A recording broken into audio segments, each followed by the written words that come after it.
Ajahn, in some of the suttas I have read, I have done the opposite. I read suttas and perhaps not have a teacher. And in some of the suttas, some students approach the Buddha, and the Buddha is very harsh with them. Sometimes some Bhikkhu has a certain idea, which is a wrong view according to the Buddha, and the Buddha admonishes him, is harsh with him, and maybe puts shame on the student. And when I read it, I was feeling that the Buddha promotes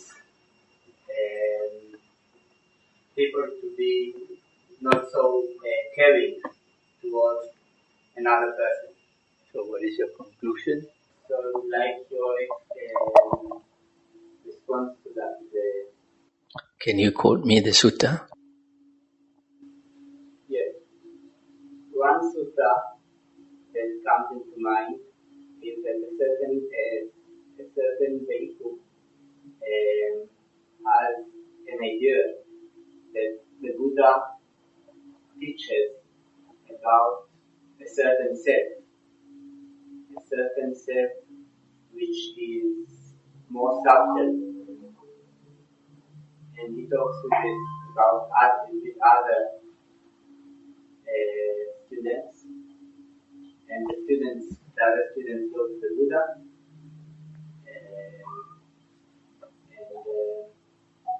and the Buddha then admonishes him very, very harshly. You should be known for this bad, harmful view, not I. And then another sutta, which I remember, is that somebody who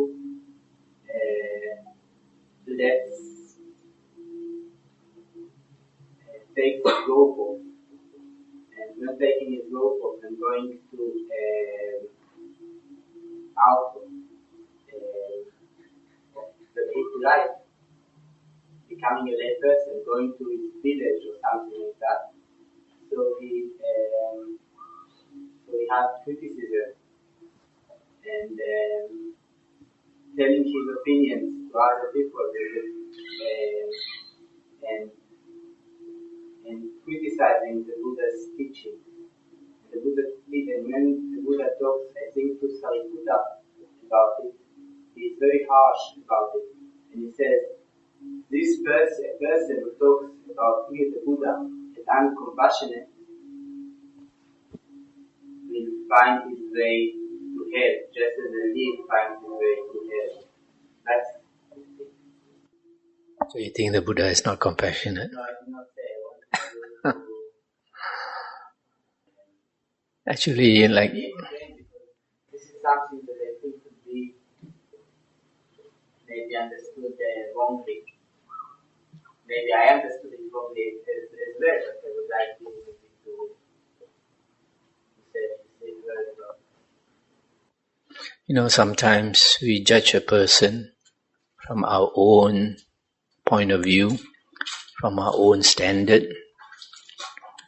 But you should be very careful because the Buddha said that a person of inferior wisdom cannot judge a person of higher wisdom. But a person with a higher wisdom can judge a person with a lower wisdom. So sometimes the Buddha uses harsh words, but actually because harsh words are needed. So for example, this monk who had this wrong view about the self, he was saying what the Buddha did not say. He was misrepresenting the Buddha's teaching, and because of his wrong view, if he carried this wrong view with him, he would go to the woeful plains of rebirth. So the Buddha wanted him to understand. That's why the Buddha used harsh words. Just like sometimes, the Buddha said, sometimes you use the soft approach, and if the soft approach doesn't work, then you need to use the hard approach, and maybe also the soft and hard approach. So speaking to somebody harshly sometimes is necessary to wake him up. It's not necessary that using harsh words is not compassionate. The Buddha, in fact, all Aryans speak very plainly. Aryans never sweeten their words. The Buddha said that if something deserves praise, we should praise it. And if something deserves dispraise, we should dispraise it. We don't think of speaking politically correct words. That's why you find the Buddha talks very plain. And for example, when Devadatta, he broke off from the Sangha, started his own Sangha, then the Buddha asked Sariputta and Moggallana to go and inform the lay people whatever Devadatta says and does, nothing to do with the Buddha. So they went around and did this. So you could say that they are bad-mouthing Devadatta, but they're saying the truth, and it's for a good reason that the Buddha asked them to go and say this, so not to damage the reputation of the Sangha, and not to mislead people. So sometimes harsh words are necessary. As they say, sometimes you need to be cruel to be kind. Okay? Sure, Punya told us that you spent quite a lot of time living in solitude in a cave or so. And I've been reading the Sutta Nipata and just been struck by the number of references to going off and staying alone and how highly it's praised. And I wonder if there's any suttas that deal with the correct way to practice by yourself. And also I was wondering if you could give us any reflections on some of the benefits and also the dangers that you experienced in practicing alone. Okay. After I came into Theravada Buddhism, because I was so disappointed with my first teacher, I was not eager to look for a teacher. And also partly because I came into monkhood at the age of 35. I gave up an engineer's life to become a monk. So I felt that I really want to practice. So for the first 10 years after I became a Theravada monk, I live alone most of the time. I like to live in caves for two reasons. In Malaysia, if you live in a cave, it's cool. Outside can be very hot. And secondly, if you live in a cave, it cuts off the outside noise. You don't hear the traffic and all that. But you need a lot of discipline if you want to live alone. Because we have this cave on Penang Hill that I stayed about 7 years alone. And after I left the place, I allowed other monks to use it. But I found that some monks are not suited to staying alone. When they stay alone, they sleep a lot. You can see from their eyes. And some, they live alone, they get all kinds of thoughts and become very restless. And although they're supposed to be staying in that cave, they wander here, wander there, and come back to the cave and again go here, go there. So you need a lot of discipline to be able to live alone. And from the suttas we find actually that you need a bit of samadhi before the Buddha allowed his disciples to go off to live alone. So like you stay in a monastery like this, you have to be able to practice first. If you can't practice here, it's difficult for you to go off alone and practice. So you need to make progress in your meditation in a place like this, even amidst so many people, with so much to do. Whenever you can find the time, you practice. The other thing is the Buddha said that his monks must follow a teacher for at least 5 years before they are allowed to go off on their own. Now to me, these 5 years basically is to learn the suttas and the Vinaya. If you don't have a good grounding of the suttas and the Vinaya, if you go off alone, your Vinaya is no good, you might misbehave. If your sutta is no good, you might go the wrong way and you don't know. So it's very important to have a good grounding of the suttas and the Vinaya. When I stayed alone, I had some interesting experience just to entertain you. I came to Thailand in 1986, early 86, and I stayed almost the whole year in Thailand in 1986. And I spent some time in a cave monastery in Ratchaburi. There's this hill, about 200 feet. At the top of the hill, there's a little opening. The light comes in about 10 o'clock in the morning, and after 2 p.m. it gets dark. The cave gets dark again. And you got to walk halfway up the hill, and then you go into an opening, and then you walk into the belly and the heart of the cave. And even when I first went there, I was told that you have big pythons there, big as your thigh. So one night when I was staying there, sleeping on a bed which was maybe as high as this, and it was in a narrow passage. And this passage, beside the bed, you could, for walking, maybe 3 or 4 feet. And one night about 3 a.m., this big snake came crawling back. Maybe it had just eaten a goat or something. So I heard it crawling beside me. The way it crawled, it's a big snake. Why? Because it dragged its body and stopped. A normal snake would just glide, But this fellow, you can sense that it's very heavy. I dare not look. I dare not shine the torch. Big snakes, if you shine the torch, you'll come up. That's one interesting experience. Then 1987, when I came back to Malaysia, I wanted to find a cave to stay. So Ipoh area is famous for caves. So I went to look for caves, but most of the good caves were taken up by fortune tellers, by monks and all that. So this old monk, he got his devotees to look for me. Actually, this old monk is a Thai monk of Chinese descent, but he lived about 25 years in Ipoh before he came back to Thailand. So he helped me look for this cave, and then they found me a dark cave, very dark cave, big but dark. So I was a bit afraid, not used to staying in a dark place all by myself. When I was young, I used to see this horrible vampire pictures, movies, and I got really scared of dark places. So to enter this cave, you have to sort of put your head down and go inside. And then on the other side, there's another opening, but it's surrounded by bushes and all that. And every morning, there's an old man and the wife who go through this cave and plant veggie on the other side, because people cannot come to steal his vegetables.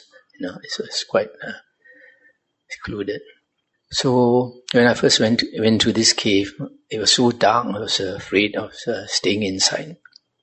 So I stayed at the other opening, where there's a bigger opening, and there was an elevated place. So I stayed there. The first night I stayed there.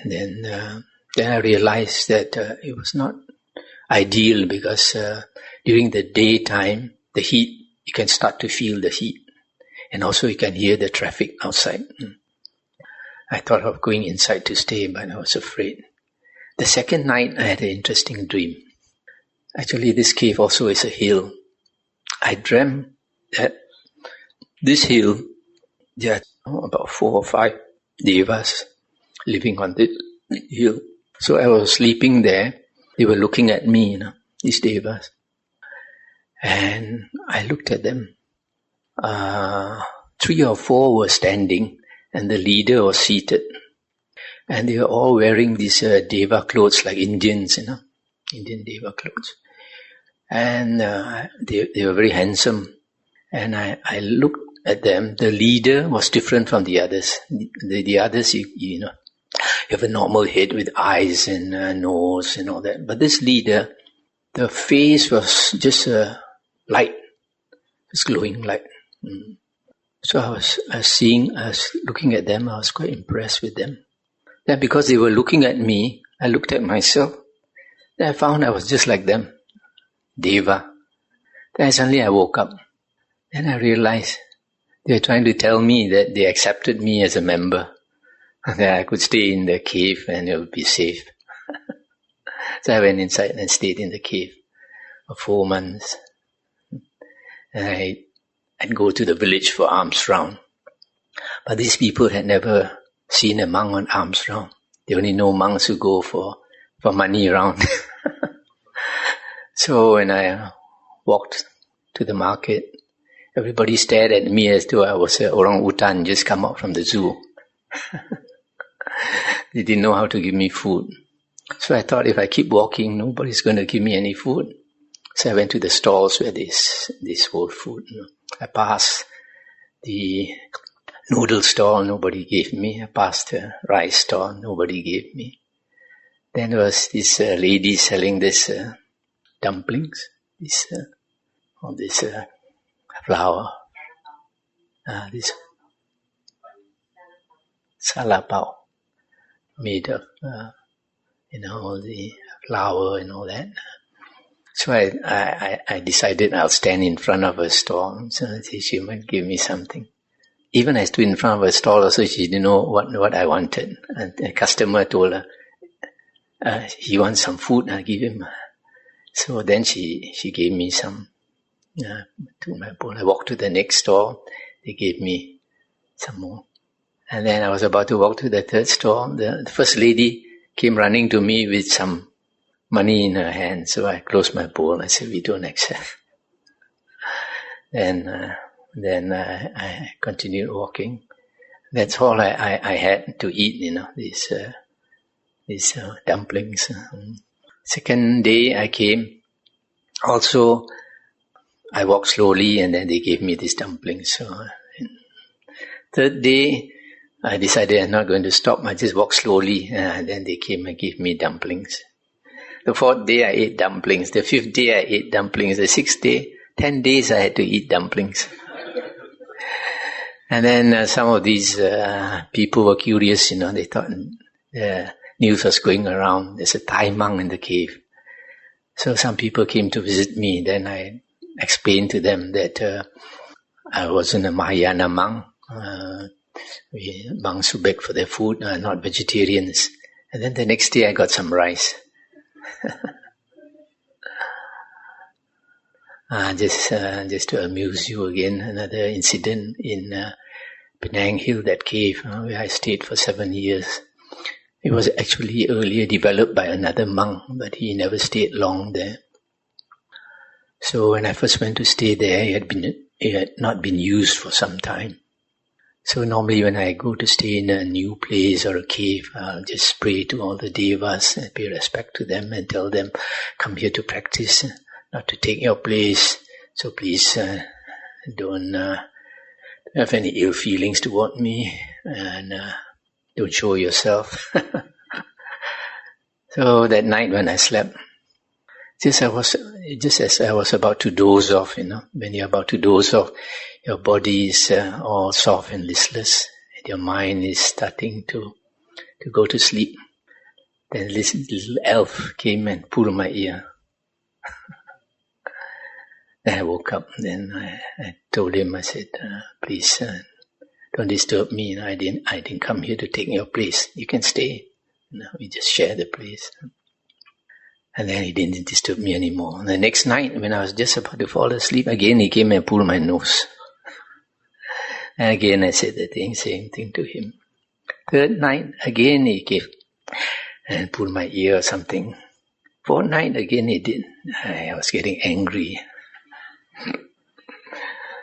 And the next night when I fell asleep, just about to fall asleep, he came. I gave him a punch. I could sense him quietly going away. No more disturbance after that. So like the Buddha said, if you use a soft approach, it doesn't work, you need a hard approach. Okay. Any more questions? Mahathera Yeah. mentioned about the mirror of Dhamma. I think it said that if you have unshakable faith in the Buddha, unshakable faith in the Dhamma, unshakable faith in the Sangha, and you have perfect sila or Aryan sila, then you can say that you have attained stream entry. Yeah. But this unshakable faith in the Buddha, Dhamma, and Sangha, it's hard to gauge actually.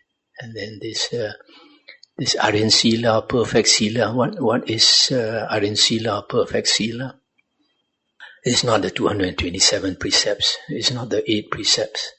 In the Noble Eightfold Path, you look at the sila component, consists of 3 factors: right speech, right action, and right livelihood.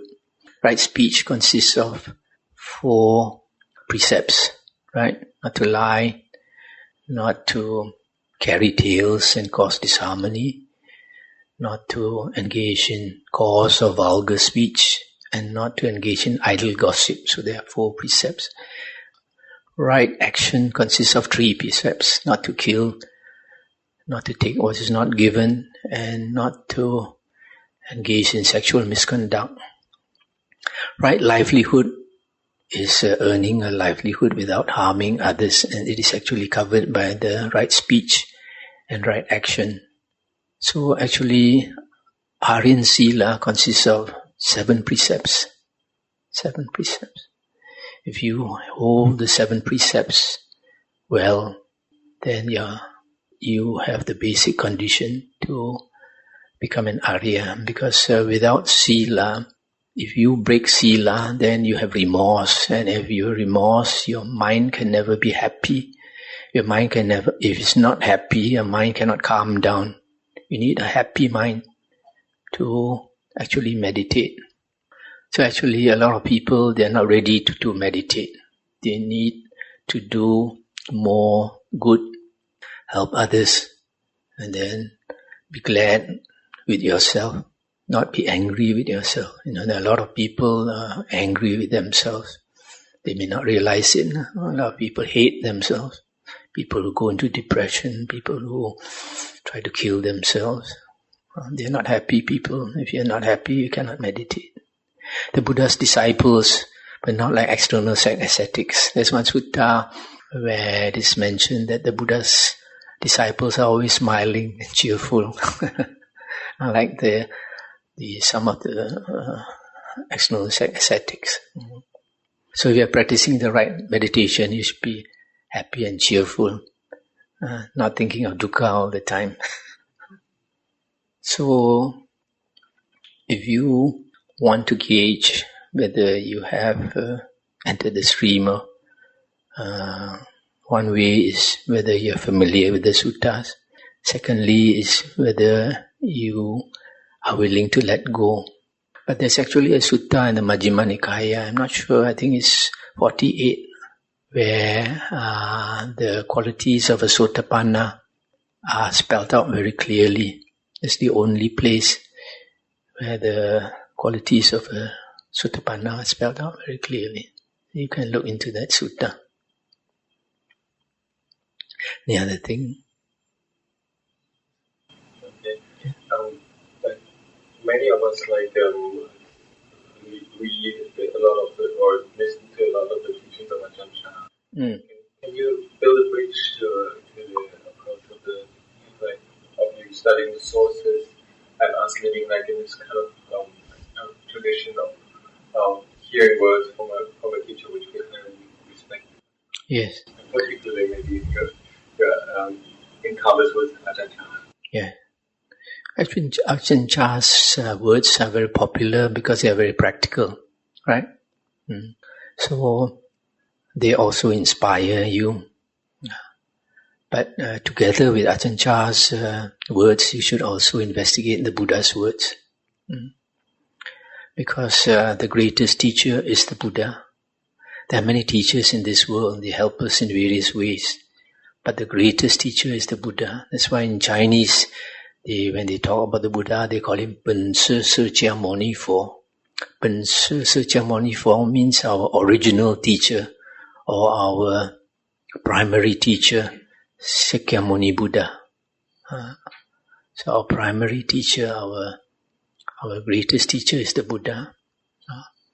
So a lot of teachers, they bring us on the spiritual path, On the spiritual path, it's like a milestones. You recognize one milestone after another. So teachers help us to show us the way to walk. But the greatest distance, only an Arahant can show you. The highest teachings, only an Arahant can show you. Only in the suttas you find.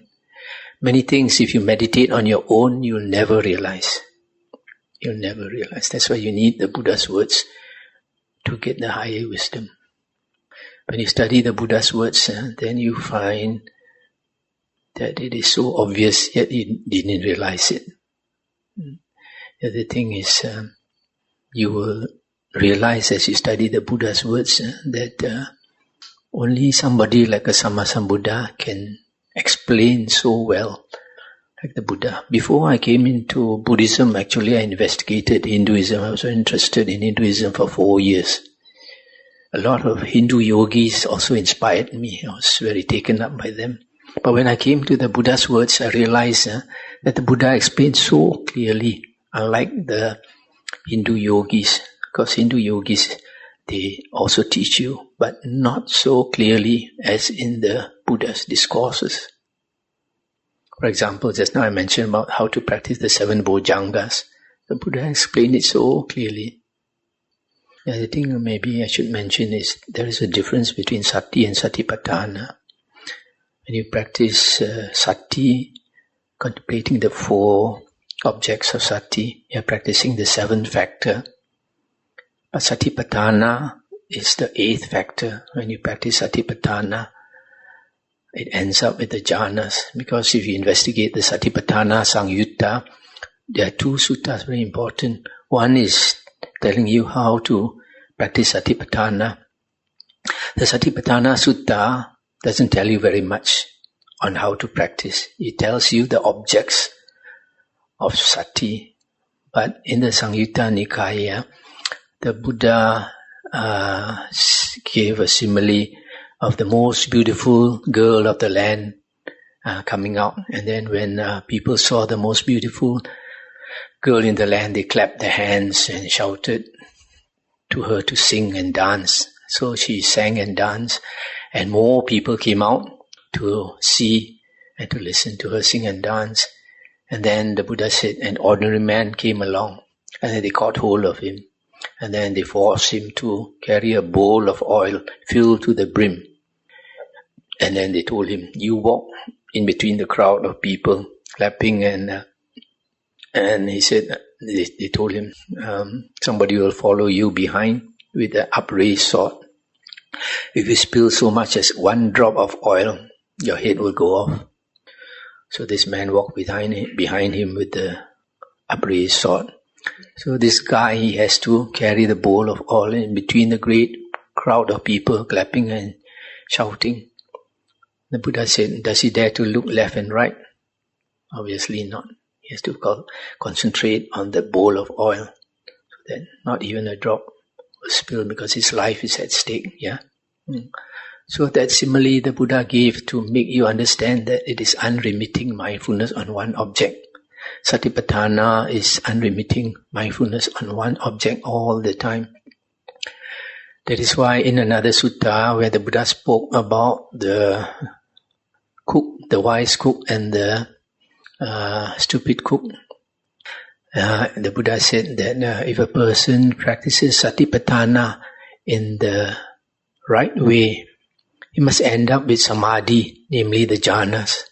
If he practices satipatthana the incorrect way, he will not attain the jhanas. So this is very important. If you practice satipatthana, must end up with the jhanas. That is why in the, I think, Anapanasati Sutta, they stated that when you practice Anapanasati, unremitting mindfulness on the breath, you are practicing, you are perfecting the four Satipatthana. Yeah? You investigate the Sutta.